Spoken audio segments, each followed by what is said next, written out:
Експерт-председателката на антикорупцијска Татјана Димитровска седна во обвинителна клупа.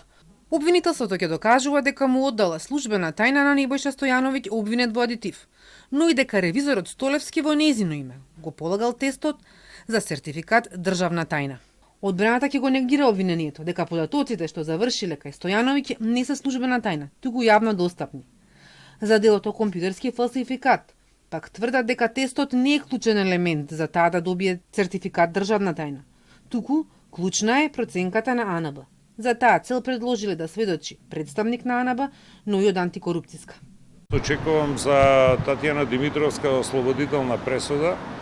Тоа е се што можам во овој момент да кажам, бидејќи ние доставивме во меѓувреме докази кои целосно го дискредитираат обвинението против неа, и тоа докази од антикорупцијската комисија, извештај од 30 јули 2025 година со кој се потврдува тезата на одбраната дека не е остварено законско битие на кривичното дело одавање службена тајна.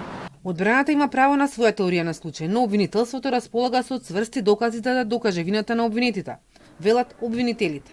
При крај е анализата на податоците екстрахирани од телефонот на Димитровска. Имајќи предвид дека се работи за околу 250.000 електронски записи од телефонот на председателката, меѓутоа, сакам да ве известам заедно со колегата дека паралелно додека се врши анализата на податоците од телефонот, обвинителството превзема и други дејствија согласно закон, како што се прибавување на потребни податоци од надлежни институции, сослушување на сведоци по однос на одредени индиции кои што произлегуваат од овие податоци.